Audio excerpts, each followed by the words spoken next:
አላህ ሐቋን ከባድ አደረገው። ጭንቀቷ ምኗ ለቅሷ ሐቂቀተን ማን ነው የሚሸከመው? እንደው ስታለቅስ ወንድ እንኳን ቦታ ሰጣቸው አላህ። እያንዳንዱ ሴት የራሷ መገለጫ አላት፣ ወንድ የራሱ መገለጫ አለው።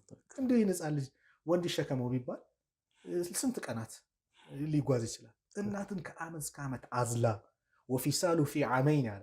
ጡት የሚለያይበት ደግሞ 2 ዓመት በኋላ አለ። ጡት አጥብታ አዝላ ምን ብላ ደክማ ያ አላህ እኔ ወላሂ እንደው ሱብሃነላህ ሐቃቸውን አላህ ይዘንልን። እንደው እነሱ ለኛ ያደረጉት እንትን እንደው ጀነትን በእነሱ ማግኘት ቀላል አይደለም። እንደው ወላሂ እኔ እንደው እዚሁ እንትን ላይ እንደው እናቴ ያስቀየምኩሽ ነገር ይኖራል እንደው ለአላህ ብለሽ አፉ በይ ነው የምለው። ሐቂቀተን የእነሱ ሐቅ ከባድ ነው። እንኳን እንትን እንቅርና ዑመር ኢብኑ ኸጣብ አንድ ሌሊት ላይ አንዷ እናት ታመጣለች። ዑመር ማልቀስ ጀመሩ። ያ አሚረል ሙእሚኒን ምን ነኮት?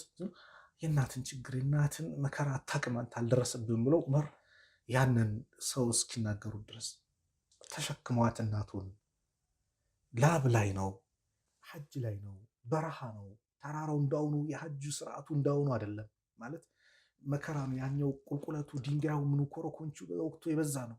እንዲህ ተሸክም ያ ረሱላህ ሐቋን እንዴት ነው ሲል ገና ምን ነካው ማለት ነው።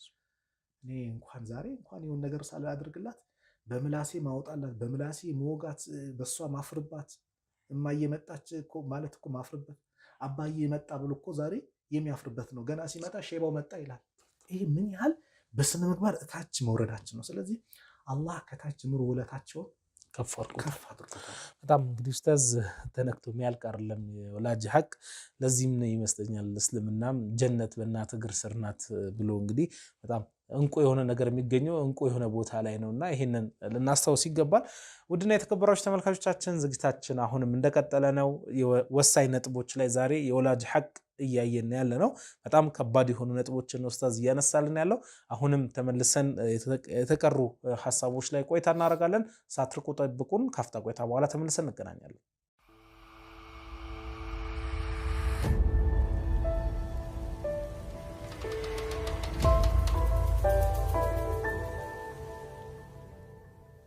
ተመልካቾቻችን ተመልሰን ተገናኝተናል። ወሳኝ ነጥቦች ዛሬም ቆይታውን ከወላጅ ሐቅ ጋር ተያይዞ የሚነሱ ነጥቦችን እየዳሰሰ ይገኛል። ብዙዎቻችን ወላጆቻችንን ዘንግተናቸዋል። ሐቃቸውን እየጠበቅን አይደለም። እስልምና ያስቀመጠውና እኛ ያለንበት ሰማይና ምድር ያክል እየተራራቁ ያለበት ነው። ኡፍ አትበላቸው እንደተባልን ዘንግተነው እስከ መደብደብ ከቤት እስከ ማባረር ጎዳና ላይ እስከ መጣል ደርሰናል። ከዚህም አልፎ ሲቸገሩ እንኳን ዞር ብለን ማየት ተስኖናል። ይሄ በጣም አሳሳቢ አነጋጋሪ አኺራችንን የሚያበላሽ የሆነ ሂደት ነው። ይህንን ሂደት ዛሬ ላይ ቆም ብለን ራሳችንን ልንፈትሽ ልንገመገም ከዜሮ ጀምረን ያበላሸነውን ልናስተካክል ይገባል። ይህንንም አስመልክቶ የእስልምና አስተምህሮት በተለይ እስልምናችን ሃይማኖታችን ምን አይነት መልእክትን አስተላልፏል፣ ምን አይነት አስተምህሮችን፣ ምን አይነት ትእዛዛቶችን እንዲሁም ምን አይነት ጥንቃቄዎችን እንድናደርግ አስጠንቅቆናል ስንል ከኡስታዝ ካሚል ጣሃ ጋር ቅኝት እያደረግን እየዳሰስን እንገኛለን። ዝግጅታችን አሁንም ይቀጥላል። አብራችን ቆዩ። ኡስታዝ እንግዲህ በርካታ ነጥቦችን ነው ሐቂቃ ማንሳት የሚቻለው በዚህ ርዕሰ ጉዳይ ላይ። ብዙ ጊዜ ግን በጣም የምንታዘበው ሐቂቃ የሚያም ነገር ሁለት ነገር አለ።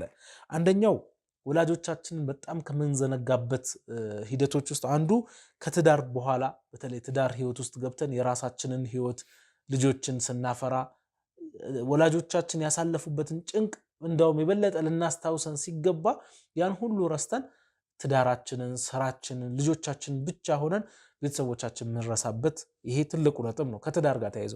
አንዳንዴ ደግሞ ቤተሰቦቻችን ወይንም እናትና አባቶቻችን ገጠር ይሆኑና እኛ እድል ገጥሞን ከተማ መተን የተንደላቀቀ ቤት ምግብ አማርጠን ብፌ እየበላን ቤተሰቦቻችን ደግሞ ገጠር መብራት እንኳን ማግኘት በማይችሉበት የሳር ፍራሽም አንዳንዴም መሬት ላይ እንኳን የሚተኙበት ተጨባጮችን የምናይበት የምናስተናግድበት ጊዜ ያለና እንደው እነዚህ ወቅቶች የበለጠ ወላጆቻችንን ደረስንላችሁ ብለን ልንከባከብ የሚገባበት ጊዜ ነበር ወይንስ እንደተባለው ተጨባጫችን አሁን እንደሚያሳየው በአመት አንድ ጊዜ ለአረፋ ክትፏቸውን ለማጫረስ ነው መሄድ ያለብን ወይም ደግሞ ለዒድ ቀን ብቻ ነው ወይ እነሱን በተዘዋዋሪ አባቶች ቀን ከሚያከብሩት ጋር የአረፋ ቀን ብቻ መርጦ ቤተሰብን ማስታወስ ተመሳሳይ አያደርገንም ወይ? ምን ትላለህ? ከዚህ ጋር ምናልባት አብረህ ታነሳዋለህ።